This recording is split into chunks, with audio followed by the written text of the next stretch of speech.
Melanjutkan kisah karya S.H. Mintardja, Keris Nogososro Sabu Inten. Kali ini dalam episode Lembu Soro Naik Darah. Selamat menikmati. Salam budaya.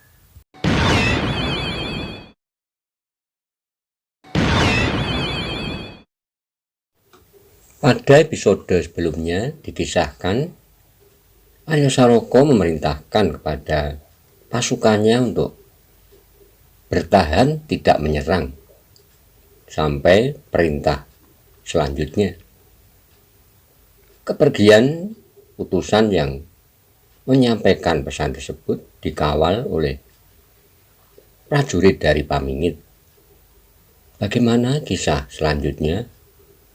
Simak bersama-sama. Monggo kula aturi subscribe, like, komen, soho share, matur nuwun.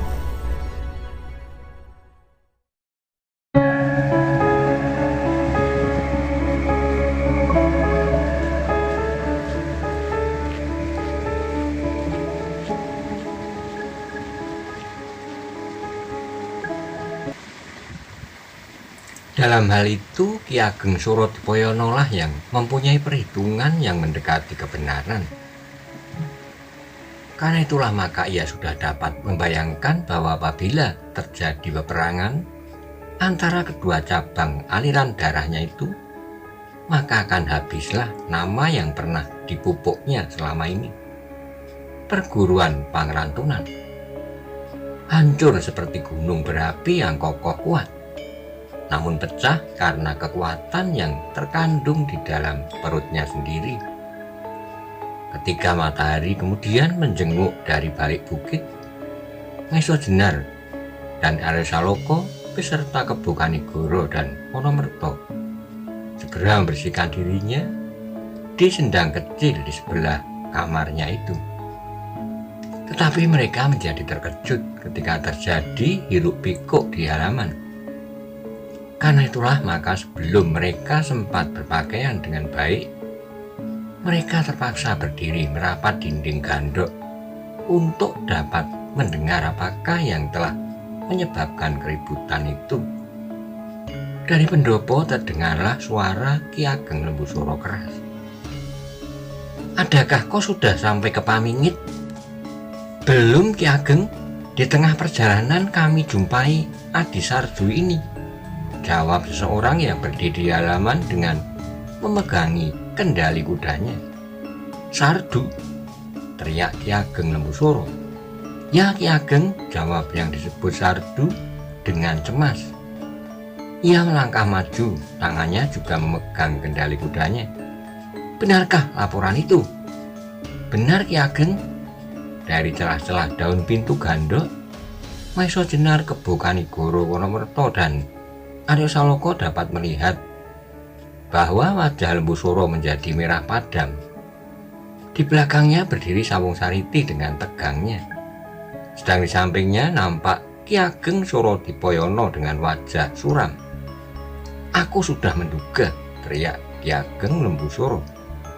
Kemudian kepada ayahnya ia berkata, "Bukankah apa yang aku katakan itu benar-benar terjadi? Apa yang pernah kau katakan kepadaku?" "Bukankah ini permainan kotor?" sahut Lembu Soro. "Aku tak akan dapat dikelabui lagi.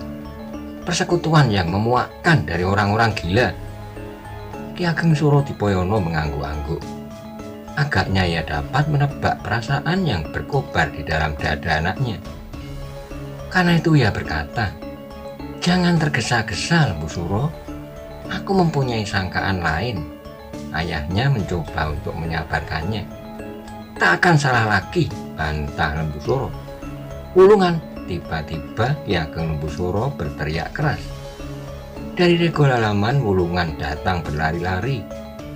Pedang yang tergantung di lambungnya berjuntai-juntai hampir menyentuh tanah. Dengan tangan kirinya ia mencoba untuk menahan pedangnya supaya tidak mengganggu langkahnya. "Panggil mereka!" "Siapkan laskarmu di halaman ini," teriak Lembu Suro. "Baik Ki Ageng," jawab Wulungan. Ketika kemudian Wulungan memandang ke arah Gandok Wetan, berdebarlah hati Maesa Jenar, Kebo Kanigoro, Wonomerto, serta Arya Saloka. Apakah yang sudah terjadi, pikir mereka. Tetapi melihat Wulungan itu benar-benar melangkah ke arah pintu gandok itu, ada sesuatu yang tidak beres, bisik Kebo Kanigoro. Maesa Jenar mengangguk. Bersamaan dengan itu Arya segera menyambar tongkatnya yang tersandar di dinding. "Apakah yang akan mereka lakukan?" bisiknya. "Entahlah," jawab gurunya. "Apakah mereka sengaja menunggu sampai pagi supaya kami tidak bisa memberikan tanda anak panah api?" tanya Arya. "Tapi panah Sendaren masih ada," kata Maesa Jenar. "Bukankah demikian, Paman Wonomerto?" "Ya, panah itu masih ada," jawab Wonomerto. Mereka tidak berkata-kata lagi ketika Wulungan sudah berdiri di muka pintu, yang kemudian dengan sopan ia berkata, "Angger Arya, ada pesan dari Pamanda untuk Anda." Arya memperbaiki kainnya sambil melangkah keluar pintu. "Apakah sesuatu yang penting sekali, Paman?" "Aku tidak dapat mengatakannya," jawab Wulungan. "Baiklah, kami segera akan datang," jawab Arya. Tapi Wulungan tidak segera pergi. Ketika Arya kemudian masuk kembali, terdengar orang itu berkata dari luar pintu, "Marilah, Nger, Pamanda agaknya tergesa-gesa." Arya segera keluar kembali dengan tombak di tangannya. Di belakangnya berjalan Wonomerto. Di pinggangnya tersangkut bumbung yang tidak saja berisi panah Sendaren, tetapi juga panah berujung tajam.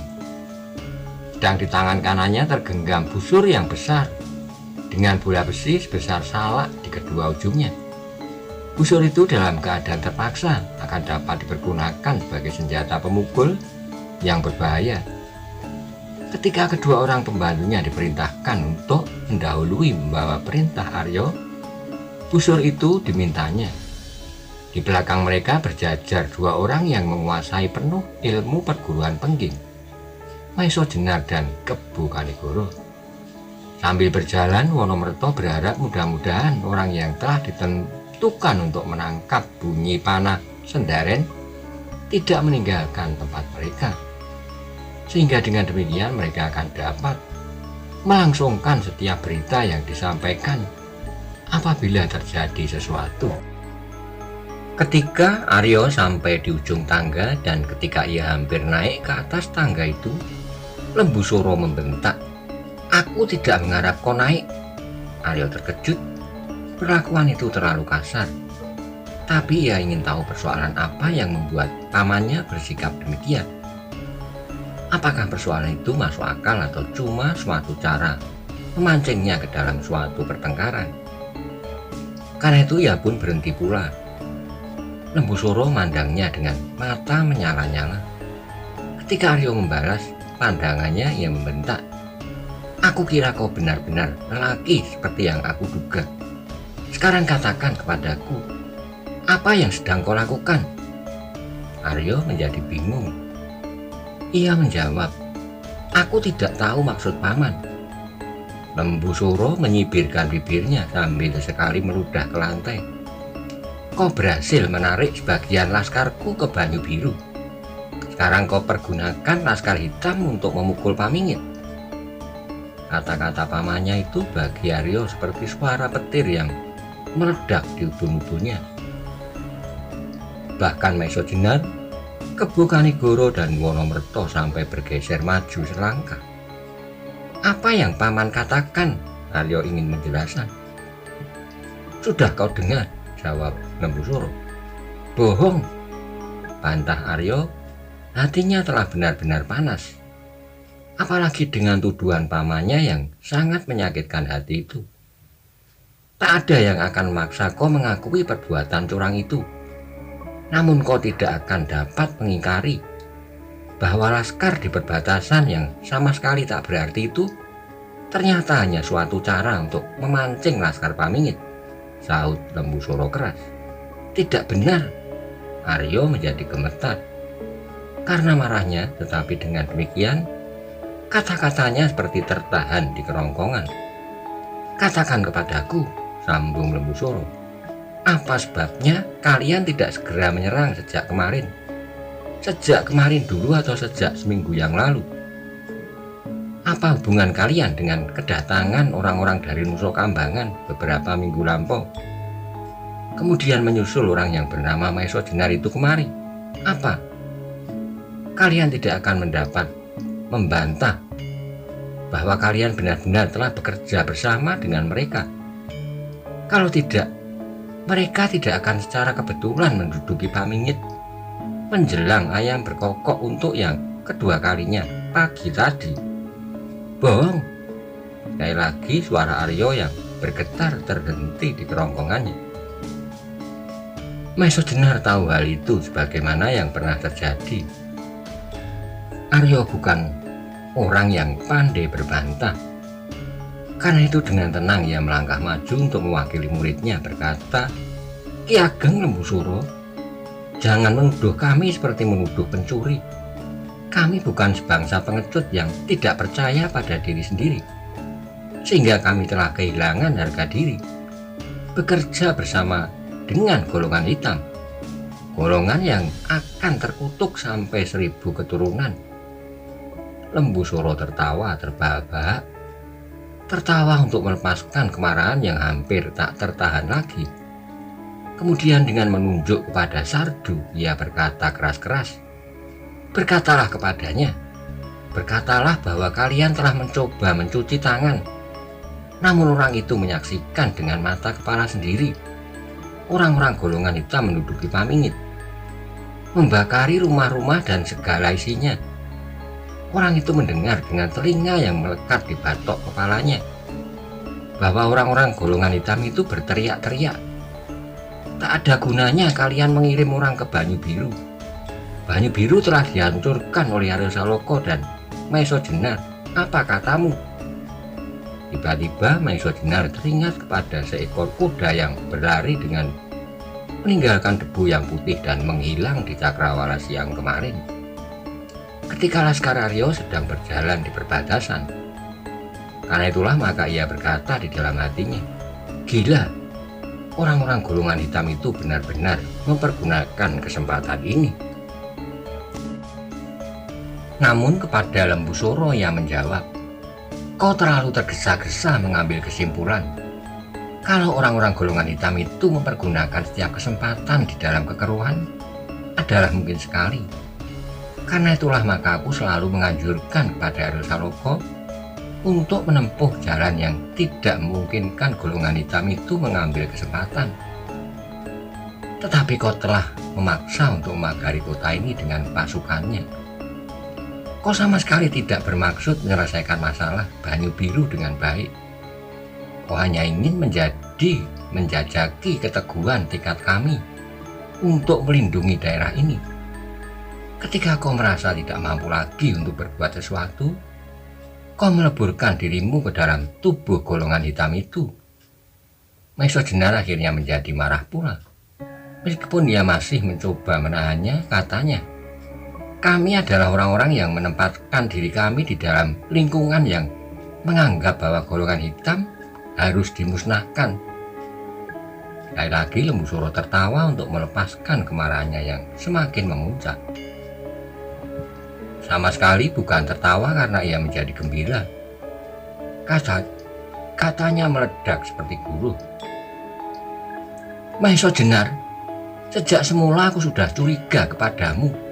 Kepada Kakang Gajah Soro aku sudah pernah memperingatkan bahwa orang Pandanaran ini mengapa demikian mengikat diri di Banyu Biru.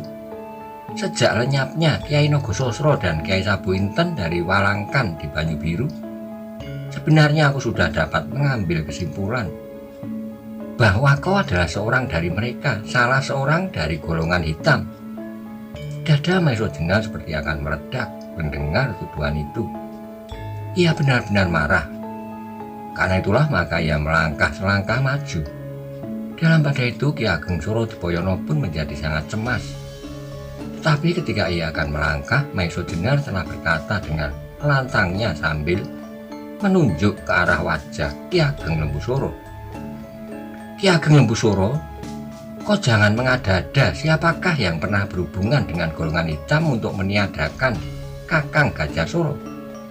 Siapakah yang telah mengikatkan diri dalam suatu perjanjian dengan Simorodro Muda atas tanah Pangerantunan? Dan siapakah yang telah mengerahkan orang-orangnya untuk mencegat pasukan dari Demak pada saat Gajah Suro sedang berusaha untuk memecahkan perselisihan yang ada antara Banyu Biru dengan Demak? Siapakah yang dengan senang hati menghadiri pertemuan golongan hitam di Lembah Rawa Pening? Siapa? Maeso Jenarkah itu? Diam, bentak Lembusuro. Tapi Maeso Jenar tidak mau diam. Ia berkata terus, sambungnya, kau takut melihat kenyataan itu? Kau takut aku mendahului mengatakan itu padamu? Teriak Lembusuro. Dengan ucapanmu itu kau ingin mengaburkan kenyataan yang kau hadapi ini. Maeso Jenar menyaut. Katakan kepadaku, Lembusuro, siapakah yang telah membunuh Simorodro Muda? Siapa pula yang telah membunuh jandanya yang telah kehilangan sifat kemanusiaannya? Kau tidak pernah melihat cara mereka bergembira, sayang. Barangkali kau akan tertarik pula pada upacara-upacara yang mereka adakan.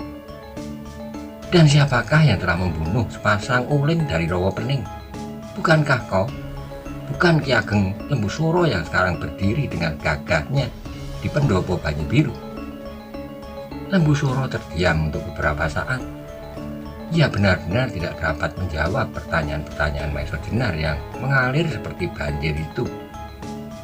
Memang pernah mendengar kabar bahwa Simorodro, suami istri dan sepasang uling Rawa Pening telah terbunuh. Namun kabar itu sangat dirahasiakan oleh golongan hitam. Apalagi kegiatan-kegiatan di Gunung Tidar maupun di Rawa Pening seolah-olah sama sekali belum padam, sehingga ia menjadi ragu atas kebenaran berita itu. Dalam keraguan-raguan ia mendengar Maeso Jenar meneruskan, ketahuilah Lembusuro, bahwa akulah yang membunuh Simorodro Muda, sedang jandanya telah mati terbunuh oleh anak tirinya. Kalau kau ingin tahu siapakah yang membunuh uling putih dan uling kuning, nah, lihatlah anak yang berdiri di hadapanmu itu, kemenakanmu sendiri. Yang mendengar kata-kata itu menjadi terkejut. Lembusuro Sawung Sariti juga Suro Dipoyono. Apakah benar Arya Saloka telah dapat membunuh sepasang uling Rawa Pening? Tetapi mereka tidak bertanya.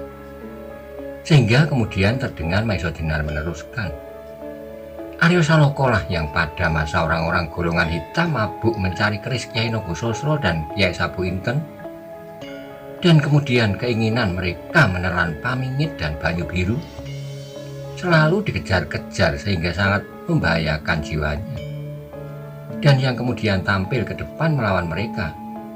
Itukah yang kau tuduh sekarang ini tertelan oleh golongan itu? Lembusuro menjadi pening mendengar suara Maeso Jenar seperti hujan tercurah dari langit. Karena itu kemudian ia berteriak keras-keras, cukup, cukup. Kebohongan yang teratur memang kadang-kadang menimbulkan kesan seolah-olah peristiwa-peristiwa itu benar-benar telah terjadi. Tetapi aku tidak akan dapat kau kelabui. Aku tidak buta dan aku tidak tuli. Aku melihat semua yang telah terjadi dan aku mendengarnya pula. Sekarang aku tidak akan banyak bicara. Kesempatan yang baik bagiku untuk menumpas kalian di sini sekarang juga. Baru aku akan tenang kembali ke Pamingit untuk memusnahkan orang-orang dari golongan hitam itu. Maeso Jenar sadar bahwa ia tidak perlu memberi keyakinan kepada Lembusuro bahwa ia sama sekali tidak mengadakan hubungan apapun dengan golongan hitam. Ia tidak perlu mengabarkan bahwa yang terakhir ia bertempur mati-matian melawan Pasingsingan. Sebab apapun yang dikatakan tidak akan mempengaruhi maksud Lembusuro untuk memusnahkan mereka. Karena itu yang dapat dilakukan adalah mempersiapkan diri sepenuhnya untuk menghadapi setiap kemungkinan yang akan terjadi. Dalam pada itu tiba-tiba Ki Ageng Suro Dipoyono melangkah maju. Agaknya ia dapat mengambil kesimpulan dari pertengkaran antara anaknya dengan Maisojena. Maka katanya kemudian, "Lembu Suro, jangan kehilangan pegangan. Yang penting sekarang adalah menyelamatkan tanahmu. Pamingit. Kalau kau buang waktu dan tenagamu di sini, maka aku kira keadaan tanahmu dan dirimu akan menjadi semakin parah." "Apa yang dapat dilakukan oleh 4 orang itu, Ayah?" bantah Lembu Suro. Ki Ageng Suro Dipoyono menyaut, "4 orang ini adalah orang-orang yang dapat kau lihat berdiri di sini, Lembu Suro. Tetapi di belakang mereka berdiri satu pasukan yang kuat di perbatasan kota. Pasukan itu tak akan berarti bagiku," jawab Lembu Suro dengan sombongnya. "Berarti atau tidak berarti, namun itu telah mengurangi waktumu dan tenaga laskarmu. Kau lihat apa yang tersimpan di dalam bumbung Wonomerto itu. Panah Sendaren yang dapat menggerakkan laskar mereka dari jarak yang jauh. Dan kau dengan apa yang dikatakan Angger Maisojena. Aryo Saloka telah mampu membunuh sepasang uling dari Rawa Pening. Karena itu kau akan dapat mengira-irakan apakah yang akan dapat dilakukan oleh Angger Maisojena." "Aku tidak peduli," potong Lembu Suro. "Kau harus pedulikan itu," sahut ayahnya.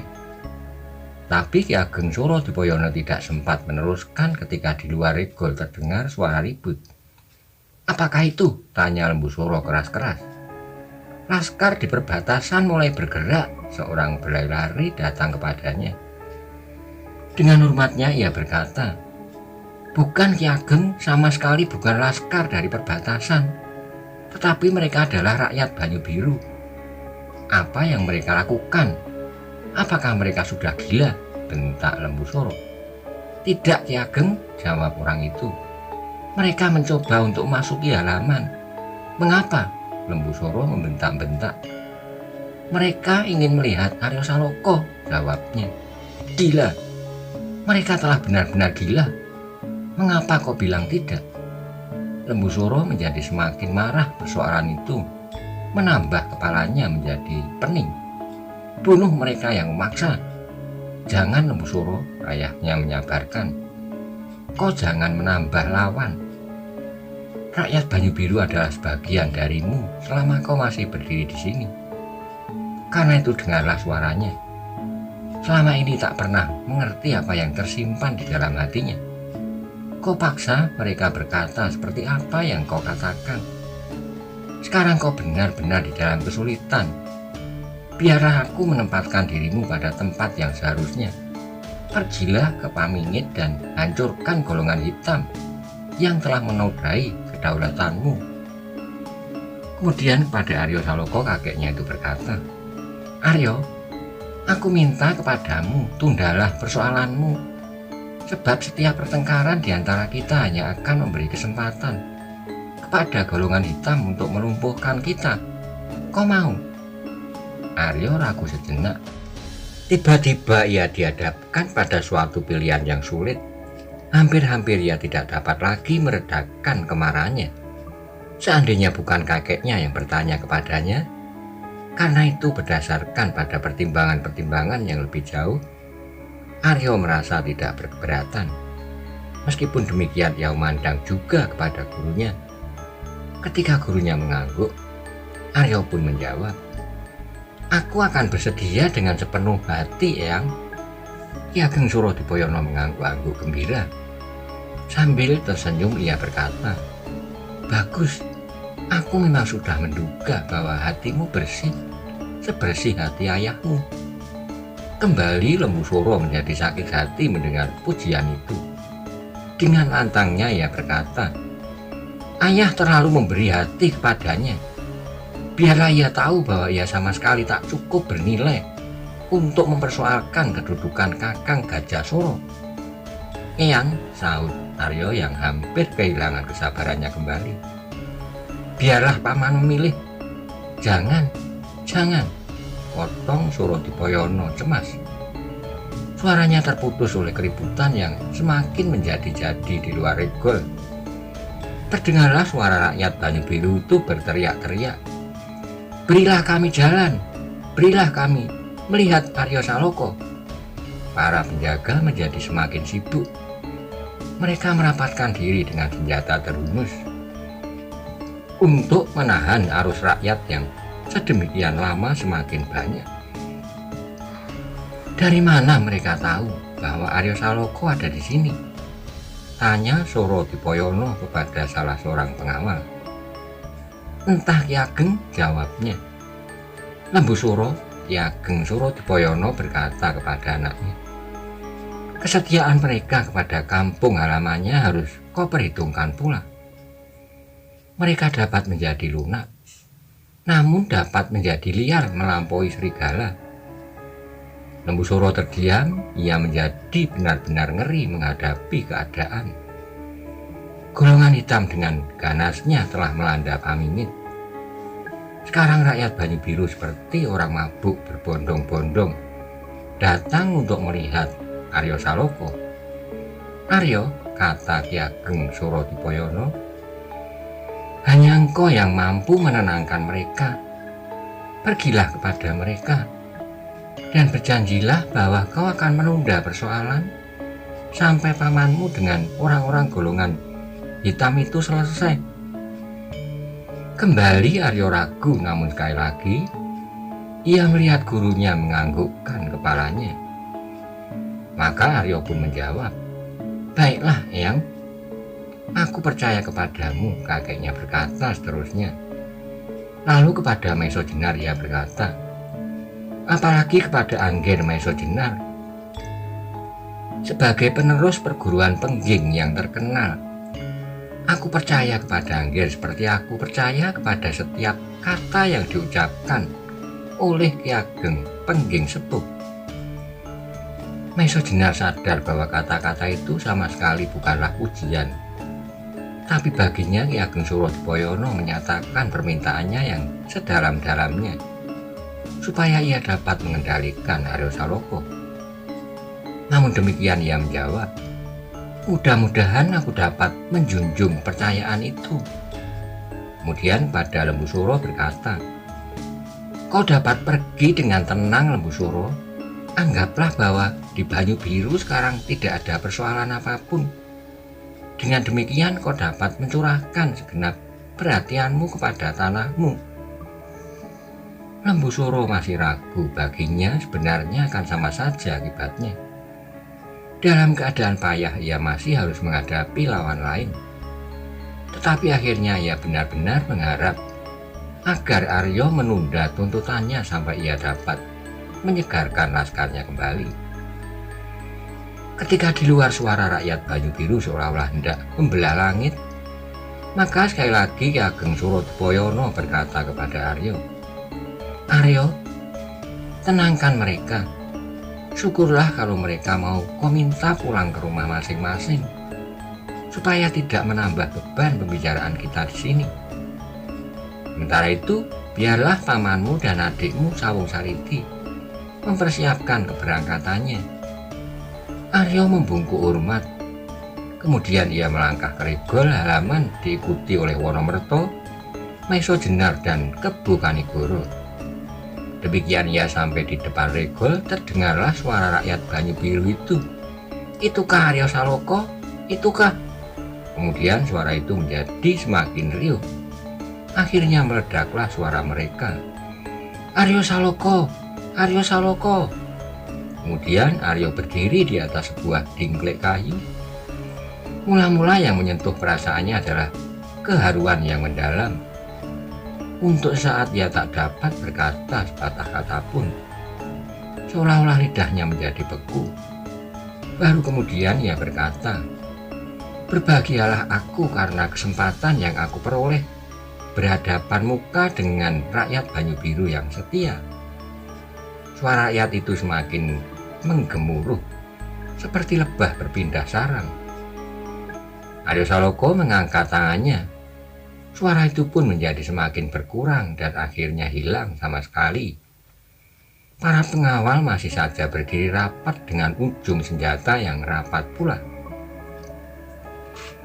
Aku datang kembali ke Banyu Biru karena rinduku kepada kampung halaman dan kepada kalian, sambung Aryo Saloka. Suaranya terputus oleh tepuk tangan gemuruh.